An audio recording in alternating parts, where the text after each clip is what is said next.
প্রথম তো আমি ওই যে মাননীয় প্রধান উপদেষ্টা গতকালকে তো একটা ঘোষণা দিয়েছেন, ওনার বক্তৃতা আপনারা শুনেছেন, আমি পুরোটা শুনেছি, আপনারাও শুনেছেন। উনি উনি বলেছেন যে ফেব্রুয়ারির প্রথম দিকে রমজানের আগে ইলেকশন করার জন্য আমাদেরকে একটা চিঠি দেবেন। আমি প্রত্যাশা করছি দ্রুত চিঠিটা পেয়ে যাব, আমরা দ্রুত চিঠিটা পেয়ে যাব, কারণ ওনার কথার মধ্যে আমরা তো বুঝতে পারি যে উনি খুব দ্রুতই চিঠিটা আমাদের কাছে পাঠিয়ে দেবেন, আমরা বিশ্বাস করি সেটা। আর চিঠি না পেলেও আমাদের তো এটা বিভিন্ন দিন, বেশ কয়েকদিন ধরে তো আলোচনায় ছিল যে ইলেকশনের তারিখ নিয়ে, ফেব্রুয়ারি না এপ্রিল। তো আমরা তো আপনারা জানেন, অন্যরা না জানলেও, অন্য সাংবাদিকরা না জানলেও আমার আরএফপিডির সদস্যরা জানেন যে আমাদের প্রস্তুতি যে আমরা অনেক আগের থেকে নিচ্ছি, এটা তো আপনারা জানেন। তো সুতরাং আমাদের ফেব্রুয়ারিতে নির্বাচন করার জন্য বিভিন্ন চ্যালেঞ্জ থাকা সত্ত্বেও আমরা কিন্তু আমাদের প্রস্তুতি এগিয়ে নিচ্ছি। ইনশাল্লাহ আমাদের কোনো প্রস্তুতিতে ঘাটতি হবে না। একদম একটা সুন্দর নির্বাচন করার জন্য যে ধরনের প্রস্তুতি আমাদের নেওয়া দরকার সেটা ইনশাল্লাহ আমরা নিচ্ছি। আমাদের অফিসাররা রাত দিন খাটছে, আপনারা দেখছেন, ছুটির দিনও কাজ করছে আমাদের অফিসাররা। যেমনিভাবে তারা ভোটার রেজিস্ট্রেশনটা করেছে রাত দিন খেটে, আমি বারবার একাধিকবার বলেছি এটা, যে মাঠে যে এতগুলো লোক কাজ করে একটা গিভেন টাইমের মধ্যে যে তারা যে কাজটা শেষ করেছে, ঠিক একই স্পিডে তারা কিন্তু আমাদের এই ভোটের প্রস্তুতির কাজটা এগিয়ে নিচ্ছে। ভোটের প্রস্তুতির মধ্যে কতগুলো মেজর কাজ আছে, কতগুলো একটু ছোটো কাজ আছে। মেজর কাজ তো ভোটার লিস্ট তৈরি করা, এটা একটা বড় কাজ, সবচেয়ে বড় কাজ। বিশেষ করে বাড়ি বাড়ি গিয়ে একদম ফিজিক্যালি চেক করে করে যেটা করা, এবার তো আমরা ডবল চেক করেছি, ক্রস চেকটা ডবল চেক করেছি এবার। তো ইনশাল্লাহ এটা তো আপনারা আমাদের জানিয়ে দিয়েছি যে এটা 31শে আগস্টের মধ্যে ভোটার লিস্টটা ফাইনাল হয়ে যাবে। অবশ্য আপনারা জানেন যে এবার একটু ইয়াঙ্গার জেনারেশনকে ইনক্লুড করার জন্য একটা ভোটার রেজিস্ট্রেশন আইনে আমরা একটা অ্যামেন্ডমেন্ট এনেছি, যাতে একটা কাট অফ ডেটে আরও কিছু নতুন ভোটারকে আমরা যাতে ইনক্লুড করতে পারি, যারা এর মধ্যে 18 বছর হয়ে যাবে। আমরা একটা কাট অফ ডেট ঠিক করবো, ওই ডেট পর্যন্ত যারা নর্মালি তো ওই 1 জানুয়ারিতে যারা 18 বছর হয় তাদের, এখন 1 জানুয়ারি ডিসেম্বর মধ্যে হলে তো বাদ পড়ে যাবে ওরা, ফেব্রুয়ারিতে ভোট হলে।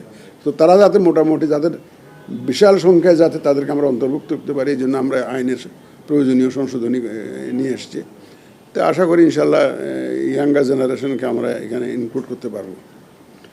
রাজনীতিবিদদের সাথে আলোচনার কথা বলছেন, রাজনীতিবিদরা সাথে ঐক্যমত্য কমিশনে যে এত সারাদিন ধরে ওনারা এত আলোচনা করছেন যে আমরা তাদেরকে সময় দিয়ে পাওয়াও তো মুশকিল।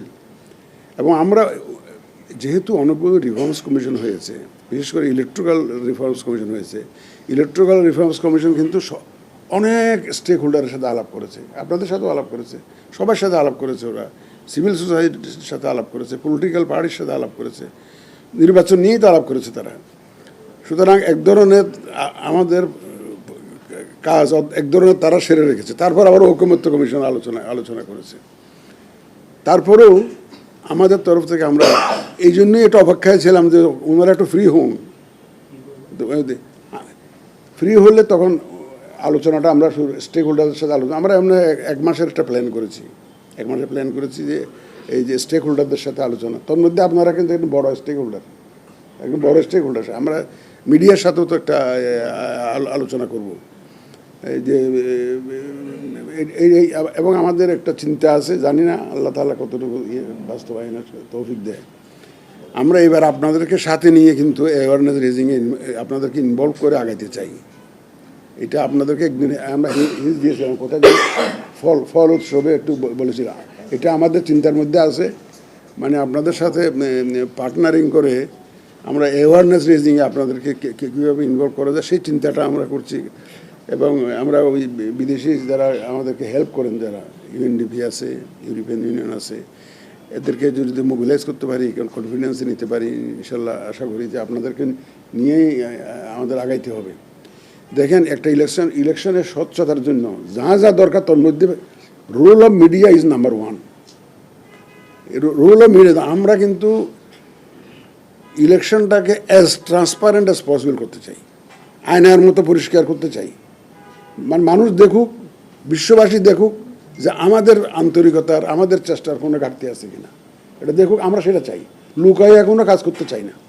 তো আমরা একদম পরিষ্কার একদম আপনাদের সহযোগিতা নিয়ে আমরা দেশবাসীর কাছে দেখাইতে চাই যে আমরা কি কি কাজ করছি এবং সুন্দর ইলেকশনের জন্য আমরা কি কি প্রস্তুতি নিচ্ছি এবং কীভাবে কন্ডাক্ট করছি আপনারা দেখতে পারবেন। আপনাদের মাধ্যমেই এই জাতি এটা, এই দেশবাসী এটা জানতে পারবে। তো আপনাদের সাথেও একটা বিশাল এনগেজমেন্টের ব্যাপার আছে কিন্তু আমাদের, not only discussion as an stakeholder, সেটা তো একটা না, তাছাড়াও অ্যাওয়ারনেস রেজিংয়ে আপনাদেরকে কীভাবে ইনভলভ করা যায় সেটা আমরা একটা seriously we are examining this proposition.